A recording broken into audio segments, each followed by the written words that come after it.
Hello, beautiful souls. Today, I am back with another message, sharing my story once more. And today, I wanted to talk about my life and dealing with fear. And I'm gonna just say that fear has crippled me in a way unimaginable because before I went through like I want to call it like dark night of the soul, before the Lord kind of sat me down all by myself. Well, I had no choice but to be by myself all the time, and that's how I was able to get in touch with myself. When I think about how I was before I had even got to this stage of fear, it was more so it came kind of after belief of believing that I couldn't get no better than what I had, or that I was designed to fail. Because just when I thought I was getting everything I ever wanted, it came crumbling down real fast. It went nowhere fast. And during my time of fear, I'm going to say I experienced some at that time, but I still kept going. I still kept going because I went into head school. I really had fear of other things because at the time I didn't have children. I just had fear of believing that I could be here. I was just believing I was here because that's where everybody else was. And I went to head school, and while I was in head school, I got pregnant. And I still continue, but during that time of my pregnancy, I learned some things that kind of what was the beginning stages of the prison I was in. And that's when the fear started to set in.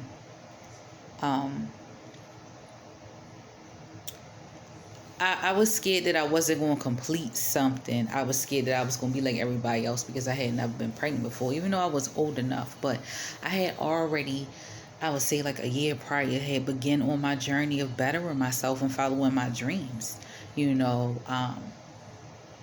But let's just say a man and a baby came into the picture. And I finished. I graduated. I passed both my theoretical and practical tests on first try. I passed all 35 tests when I was in high school. I even have my cosmetology license that I renew every 2 years. I just don't work in anybody's salon. I don't do anybody's hair, anything. I mean, I even went to locks because I no longer really wanted to do my hair, and something was calling me to go towards locks anyway.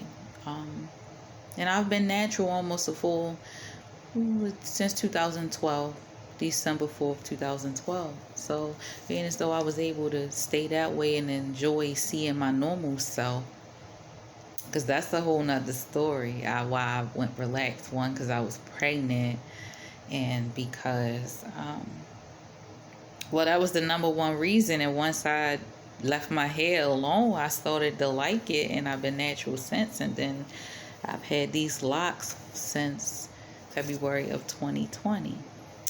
So anyway, during that time when I was pregnant, things were happening that was trying to keep me from doing that, but I still accomplished that. But let me speak to you as to what was really happening to me while I was in high school. So all while a baby came in, a relationship came in, while I was on the journey, there were things that was going on in my home that I was now in that used to at one point be a safe place. It turned into a living nightmare. It turned into something physical. It turned into abuse physically, mentally, emotionally, and spiritually. And when you start messing with my spirituality means so much to me. And it gotten so bad that I feel like I made a deal with the devil, because when I was in high school the whole time, I was just so focused because I knew I was in the right place. And I was praying every day. I was reading my word. I was being positive to other people. No matter what I was doing at the time, regardless of what people thought about me, still the Lord knows my heart and I know my heart. I was asked to take a break for a second because I spent almost 2 years in school. My daughter was I think she had already turned 1 by the time I graduated at the time, because I started in 2012 and I found out I was pregnant. So I was already pregnant when I had already enrolled. I just didn't know. I was picking up a little weight and I was small. And I'll post a picture soon, what how I looked at the time. And I made an agreement, okay, to let, the person I was with do them, but them doing them turned into 6, 7 years of them doing them and have nothing to show for it. While everything I've done in that time, I have something to show for it. It may not be the idea of what other people wanted for me or thought I should be, but don't nobody know my story. They don't know my real talents or my gifts or who I really am.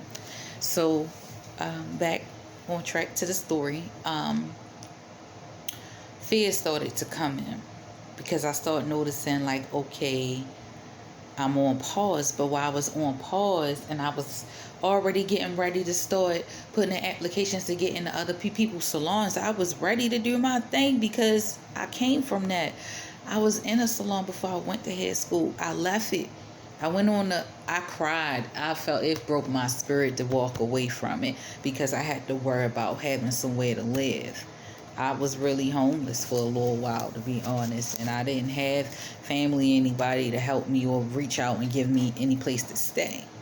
Now, there was other people in the family who, had a little bit of help, but I really didn't have that. I was literally by myself the whole time.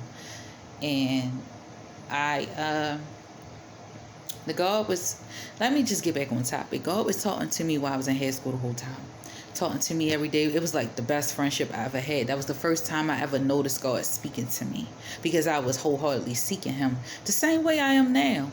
Like, I used to have this thing with, like, letting the little things that I may do that I might feel like God would shun me for, and God doesn't do that. Not when you still diligently seek him. Now, there are things that we all might do that we might need help with, like addictions, things like that. The Lord has an issue when you don't seek him. And I'm learning that now, to not shy away just because I may make a mistake or something, to just repent and return. That's all the Lord wants. But anyway, I agreed. And almost everything I ever agreed to with the people that were in my life at the time, it just turned into a big disaster.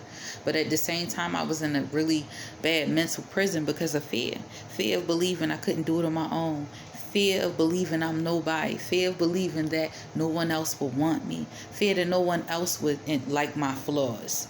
Fear that I could not have a husband. Fear that I could not have the life that I wanted, or that my dreams couldn't come true. I had so many fears on me. I went from being a vivacious person, a very beautiful person. You couldn't catch me looking a mess. Even when I looked a mess, I looked good. I'm one of them people that attract a lot of positivity because I'm always positive. Even the me person, somebody who could probably come to you and be like, oh, she's mean. They probably would say I'm mean because of however they treated me. I used to match energy. I don't match energy no more. What I do is okay, you want to be mean, you want to treat me, I'll remove myself because I know my power. When you kill people with kindness, you kill them with silence. I'm always good to people that come across me in my life. You had to really had done something for me to come off as if I'm mean or something.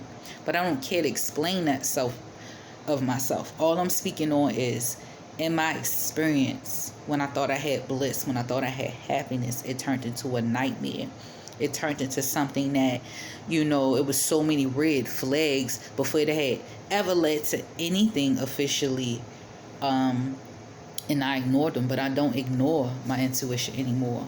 because I could have saved myself so many years of tears, so many years of frustration. And this is not even just pertaining to a relationship or life. I'm talking about relationship with friends, relationship with parents, relationships with other family members, relationship with co-workers, relationships with bosses, supervisors, managers, whatever you want to call it. I started paying attention to my relationships with people. When I start seeing the same pattern in the same peoples, or when I start seeing the same spirit in somebody, I believe it when I see it and I don't run from it. But what I can tell you is that during my moments of darkness, when I look back at the days I wept, when I look back at how I transitioned into the person I am now, I was calling myself ugly. Well, I'm not this and that. I look like this because this is me. This is the real me. Unlike the photos people used to see of me. And no, I didn't have on boatloads of makeup or nothing. It's just that when I lose weight, I look like a different person. But you could still see it's me. And that's what had happened to me. I had lost weight. I was looking good, smelling good, chasing my dreams and everything. And it was like the Lord removed someone and the devil sent them back. And I mistakenly took that as oh, this is for me. And no, it really wasn't. It kind of distracted me all the way up into the past 2 weeks when, I was coming with my videos, even though I don't know anything about editing. And then every time I would record a video, because I had more, it's like the videos kept stopping. My equipment was acting crazy. So I just thought, finding ways to go around what was happening to my equipment, like my computer going down, or not having enough space on a tablet or on my phone or on my camera, like even buying the camera and still having the issue. So I did everything I can to go around these things. So it's no reason for me not to be doing my videos. I started getting to the point, I started losing some sleep a little bit, because I was up too much, worried about how can I have already moved on for somebody, but they won't let me go.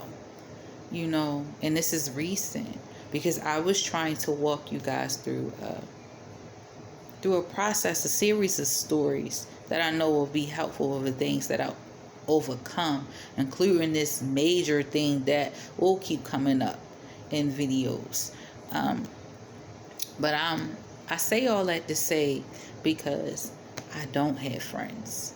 I don't have encouragement. I don't have a mom around me to comfort me, a dad around me to comfort me, no grandparents, even down to my siblings. Everybody's lives busy. And then it's like the people who knew to own me, nobody really know me for who I really am right now. So I don't really be around people, because I'm not making people accept me. It's a choice. If you don't accept who I really am, then I'm not going to force myself. Because a lot of people in my life, whether it's family or not, they still remember me as the old me, and I'm not that person. I don't laugh at certain things I used to laugh at. I don't do certain things I used to do. I'm in a place like my spirituality means more to me than anything. So even if I gotta get on this camera while I'm not as confident as I desire to be, but it's coming back. Trust me, it's coming slowly but surely. I see it, I feel it.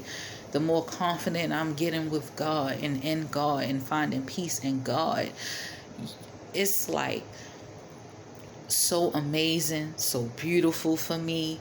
And all he tells me every day is get up, tell your story. That's all he been telling me the past 2 weeks. Get up, share your story, because it's going to help somebody. Somebody is stuck in something that you just got out of.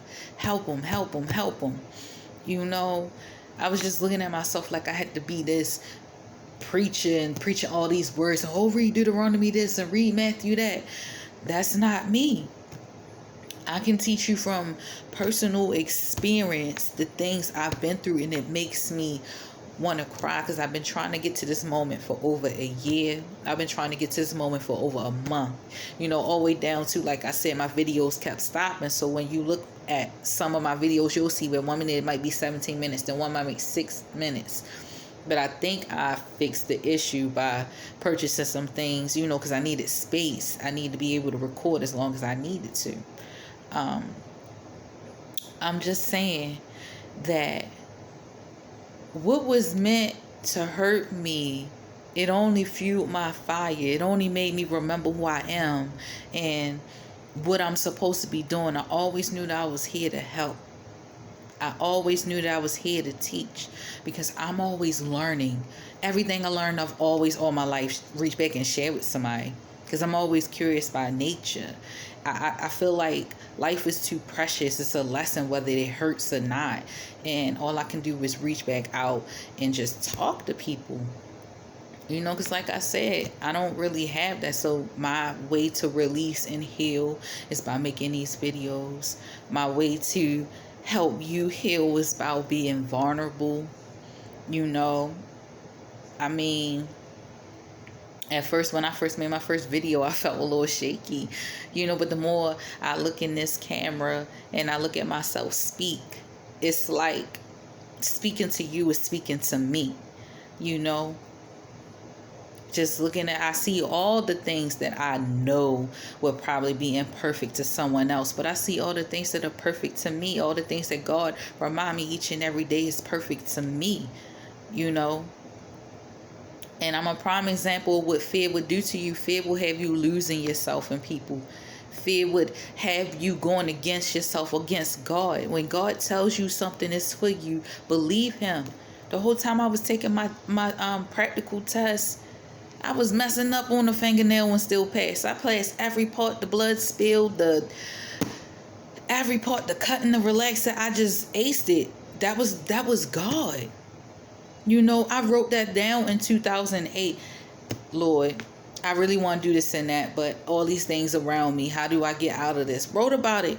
I had no idea I wrote about it until a friend of mine, someone that I call my sister, had gave the book to me, because it was her book, and she was like, remember you wrote this? And it came into fruition. It really did. Because not even a year and a half later, you know, I was met with a situation of losing my grandparents. You know, it wasn't the best situation, but it was a situation that made me grow, and it made me be the best me that I can be. You know, I wasn't prepared. Nobody prepared me for anything. I knew nothing. All I knew how to do was survive. And you know, it's making me want to cry, because I didn't think I would ever bring it up, but I gotta share it. The Lord say, share it, tell your story. I had nowhere to go. All I know is that my dreams were starting to come true, but I had no home. I didn't have people. The people I thought I needed, I didn't have none of that. I kept going, and I ran into somebody that was just being so nice to me, you know, and I wasn't looking for nothing. I just wanted a friend. And it's like every time when I'm in a vulnerable moment, something get thrown at me, like tempted, because I'm a lover.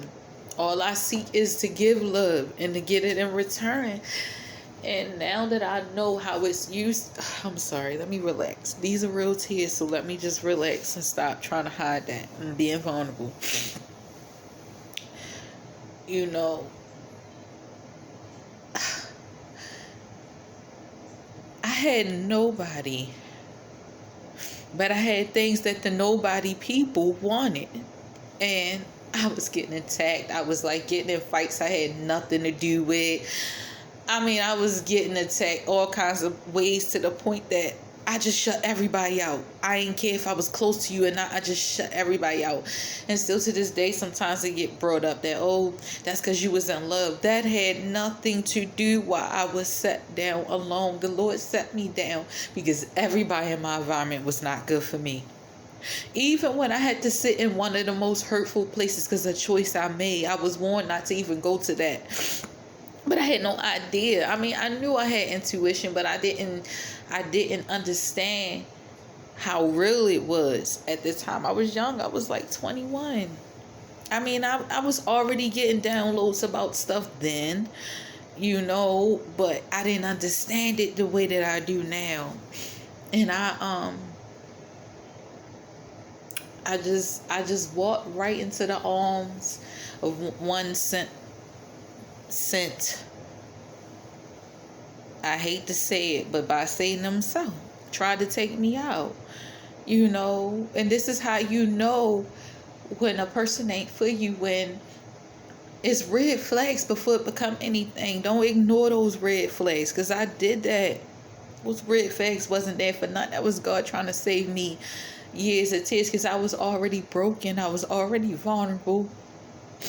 And then when I think about it, it still hurt, because I can't believe that somebody would be so evil like that.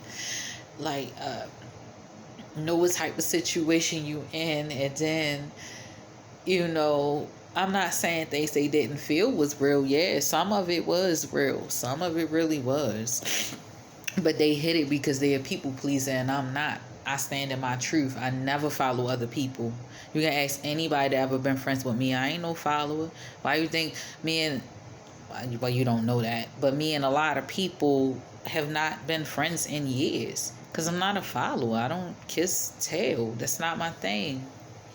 But I did it enough in a relationship. Like, I had never wanted to be in relationships before I got with this person. Not saying I haven't had one, but I didn't, because I knew that I was too much for everybody. Like, literally, that my love is too intense. I knew that. And the one time, it was one person ever had got my guard down to only play with me, and it took me a long time, years, to really see it for what it really is. Not saying I wasn't seeing things and I wasn't talking to myself and I wasn't preparing, but I didn't know that I was preparing by prayer. I didn't know that the things that I was writing down, my little prayers, my little notes to myself, even when I was in the confusion I was in, but I was in fear, because my whole world came coming down. I really thought that I did something wrong. I felt like, Lord, how can I just have my whole world already taken from me, and then you give me something to replace it, and then it's snatched away that quickly? Why am I not enjoying my first pregnancy?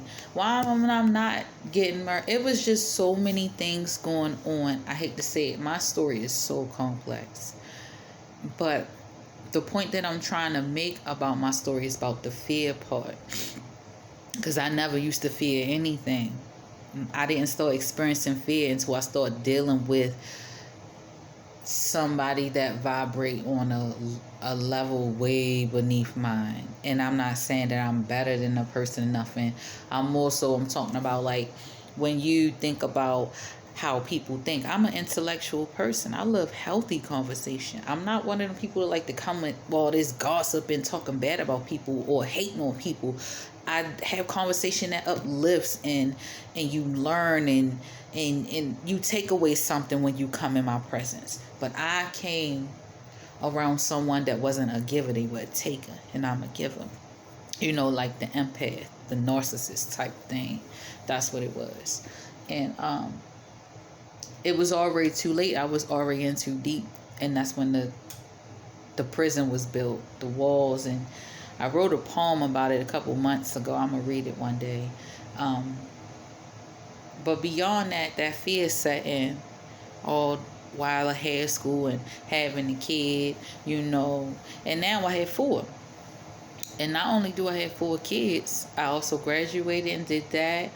I also left the job that I felt like I made it happen with that little bit of $300 every 2 weeks and stuff. I made it happen because at the time I had 1 child, then I had 2. I went to God again because I needed to upgrade in a job, and He blessed me with a job. The job still pays very well. Still have it, even though right now I'm in a slow season. So, I watched how, when I was in that prison, how I was treated like a nobody, like filth. Like, to the point that I got so down and depressed that I stopped caring about how I look.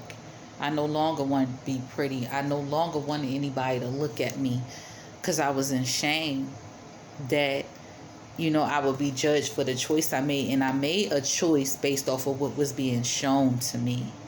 But it was a mask. The mask came off once I was already too deep. And it's not funny. It's not funny to do that to a person. Like, if you have no intention on loving somebody or giving them what they really want, let them go. Don't selfishly hold somebody down while you do all kinds of god awful things to them. Because to me, I don't speak on just cheating. It goes beyond cheating. It goes betrayal, loyalty, lying, deceit, thievery, all kinds of things, especially the good people. And I never wanted nobody to know, because I was trying to protect somebody's image. But then I had to really think about it. They weren't trying to protect mine. They didn't care. Long as people thought that I was this crazy baby mom, or that I was this whore, whatever things they thought I was, whatever people think of me, it's none of my business. I don't give a damn. I know who I am. And all I'm going to say is, when I talk about the fear, I was in fear so long that even when the Lord was blessing me and still blessing me the whole time, He changed my whole world. I went from being a person of having no home to having my home. Me and my kids' name on my lease. No man, no family members. I pay my own rent. No man, no family members. My kids love me. I wanted people to love. My kids love me and adore me. But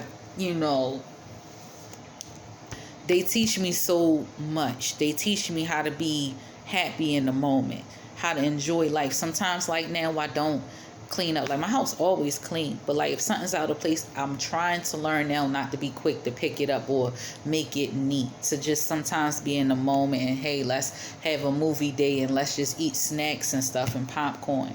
That's what I'm moving towards with my kids, because the mental prison I have been in for so many years had made me so depressed that I stopped doing the things I used to do with them. And I'm glad that they've been beside me, encouraging me, because my daughter ain't encouraged me to go ahead and do this. I just think about it all, about the fear and how fear can crush your dreams. Like, I was on my way. I have things that I'm still working on. Like, it's to the point, like, the Lord put me in a position to get the materials and things I need. The Lord put me in a position that anything I want, I can have. But yet, it was the reason why I realized certain things wasn't happening was because of what was around me. And as of today, I've been made the decision a while ago. It been gone. But I was still, like, having that person around me, disrupting me. To the point, like, times I could have been making videos, but they're around me, and I'm really sitting like, I really don't want you around me. Like, why you won't get it? Because the whole point you only around is to take, because you have nobody else to take from. But I'm a child of God, regardless of what anybody else think. And I thank God for allowing me to have a second chance to be on this spiritual journey. The Lord told me to speak directly about fear. What did the fear make me feel? It made me feel like nothing. It made me feel like I was just in this darkness, in a cell, in its walls, and there's no lights. It made me feel like I was curled up in fetal position for I can't even explain how dark it is to be in that much of fear, until one day I had found out something that I didn't want to find out, but I had a feeling. I would get, dealing with this person, I would get dreams, all kinds of stuff that would, like, warn me. Whether it was exactly what was going on or something that is pushing me to see what was going on. And I just happened to look on the internet one day and see something that disturbed me. And I was like, oh, that's it. So I took myself back away from the situation to control my emotions. I did what my normal self would do when I feel unwanted, or like I'm not needed. I'll withdraw. And when I usually do that, it always affects people. Anybody's life I step up out of. Whether they walked out of mine or walked out of theirs, they feel it. Because I'm a good person. And I'm not tooting my horn just because anybody's watching. I'm telling you, if any of them was to watch it, they can't lie. Name one thing I did to you on purpose. Like, please. Please name one thing, and please name one thing you've done for me, please, because my Lord supplies all my needs. Whether it's if I need soap, powder, body wash, whether I need car fare to get somewhere, whatever the need is, whether it's big or small, my Lord supplies that for me, not a person. He put people in places to help me, the same way I'm designed to be in places to help other people. And forgive me, because my stories get kind of long, and I love to talk. But I'm gonna say this. When I was in that head school, he kept telling me I was gonna pass, right? I know I went off topic, but I can't help it, and I'm not editing none of this. This is the raw me. It's so beautiful when I think about the joy. Like, even with my instructor, he never stands up for anybody and be happy for them on graduation day, but he stood up there and talked so highly of me, something nobody ever done. I mean, people have done it, but not like this. And he talked about when I step in the room, the energy shift. And that's when when he said that, it made me realize, like, hold up, that really do happen, because it could be a bunch of people mad, and when I come in the room, everybody get happy, stuff like that. And I could see the look on some people's face, and then I seen how, like, even when I was on that clinic floor doing hair, how new girls would come on the floor and they would say things like, "Oh, I wish to get on your level. You do it good, and please." And I used to always tell them, like, listen, when I first came on the clinic floor, I sucked. It was the confidence in God. It was the confidence in believing that I was there to do what I came to do. It was the confidence in believing myself and to keep moving forward in spite of having a child, in spite of my living arrangement, in spite of being abused mentally, physically, emotionally, and spiritually by my partner. It was so much. The family abuse and the things that I was dealing with, even in my work environment, and dealing with other people, and then having to deal with the chaos of the school itself. I was in the midst of chaos, but I was able to be a light in that chaos. And when I was in the girl, I told her, I was like, all me being able to cut hair and do all of this didn't happen until the end, until I was about to graduate. I was like, just encouraging people. Like, even when I seen girls down, I come over to them, give them a little word. And it was other spiritual people around, but those people was real judgmental, because at the time I was smoking weed and they was judging me because of it. And I'm like, well, the Lord knows that I'm doing it, and at least I'm honest with him.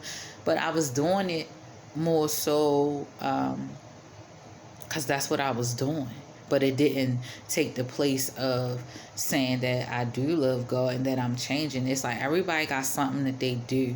Either if you not a smoker, a drinker, or a person that do that, but you might be having sex and not married, or one of your kids might be gay, or you might gamble, or you might smoke cigarettes, or you might drink that Coke 45, or you might be a nice, nasty person. It's so many things that all of us do that you should not look at what somebody else do and look down on their sin. Sin is sin. So regardless of what somebody else sin is, just their sin is no greater than yours. A sin is a sin. I'm going to make this video short because I'm already at 33 minutes so far. But this video specifically just me sharing my vulnerability about the fear and something I went through in a stage where as though the Lord still blessed me in the faces of my enemies. People called me all types of whores. You don't want to be nothing. You don't want to do nothing. And all while I always been trying to get towards my dream, people and things have always gotten in the way to try to stop me. But the Lord does not allow them to stop me, nor do I allow them to stop me. All while I wept, all while I cried, all while I thought that I had nothing coming for me. When I look around and I look at my home, I look at my kids, I look where I am, the only thing I don't have is a car. But I'll get in the car. That car is coming. That truck, that van, whatever I need to get me and my 4 kids around so that I can do more and put more into what I'm trying to do right now. Regardless of what people think I can or not be, I'm capable of all things. All I want to say is, it's a quote that I made for myself. I'm going to say this. I was playing around clowning too, until it no longer felt good or safe. until it became unbearable. I was low and I was not low on purpose. I was low from circumstances and choices. I made a choice, and you have a choice. It is a choice to be a victim of your circumstance or a victor of your choices. And I am a victor of my choices, just like you're a victor of your choices. Meaning, don't cry, woe is me, because don't get me wrong. I'm not saying don't be like, oh, this person done that. It is hard to forget what people have done, but I'm going through a process of forgiveness. And I'm here to teach you that forgiveness does not mean that you don't forget what somebody's done. Forgiveness means that you release what they've done. You give it to the Most High so that you too can be forgiven. And how that happens is, even if you still feeling hurt, be honest with God. Say, God, I can't stand this person. I don't like what they done. As many times as you have to. Just be honest with God. He's not saying you're not going to feel it. You're going to feel it because it is something you experienced. It's something that you can't forget. See, we may see with our eyes, but we really see with this. We see with this. We see with this. And this is what send all messages to this, not this. You know, your eyes will play illusions on you. And that's how we end up in these bad relationships, because we see something on the surface.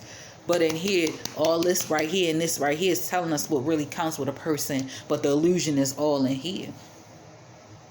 You know, like I said, it's a choice to be a victim. And you know those people who choose to be a victim, you know them people who make all these excuses is why they can't do something. You know those people who always blame it on the system or blame other people. And one thing I learned about blaming other people is it gets you nowhere, and you don't rest when you do that. One thing I can say is when you choose to become a victor of your choices, that means taking one step to change your circumstances. And when I realized I needed to take steps to take my circumstances, I took myself down somewhere and I made a decision like, oh, I got to get out this. And I didn't know I was planting seeds. I had no idea I was planting seeds for years. I had no idea. But now when I look around, I see the seeds that I've sown. The seeds that I sown is not the seeds that I dreamed of, like, oh, this luxury. I don't find luxury in expensive things. I find luxury in having the things that you need. I have all the things that I need, which is a roof over my head, something I never had. I never had a place to call home, and now I have a place to call home. I never had people around that genuinely love me, and the Lord gave me children. Children that I always said that I would adore, and if I ever had children, I would treat them better than what my parents ever treated me or my family. Also, when I look at abundance, is not money. I feel like I'm very abundant in my spirit more than anything, because me 10 years ago was the type of person who, I'm not going to say 10, because even just 2 years ago I was ready to knock people out, but I had more poise with it. I pick my battles wisely now, based off of the circumstances I was born into, based off of the circumstances I was met with, and based off the choices I made that allow God to still move through me. So I share this with you, and I tell you one more time. It's a choice to be a victim of your circumstance or a victor of your choices. Again, beautiful souls, this is Soul Leader. Again, this is me being vulnerable, sharing my story and my experience with you. May peace and blessings be with you. Again, you can like, share, comment, or subscribe, or you can just watch. Do what you're free. Whatever you choose. I'm not picky. I'm not asking anything, but just of your time to take the time out to watch this video. I know that I will get better with my videos. I'll get better with sticking on point and stuff. This is me just testing the waters out and being honest. I don't know no other way to go but up. Well, not up. It's forward. Because I don't go that way, this way. I only go forward. So I pray that you have a wonderful and blessed day. Peace out.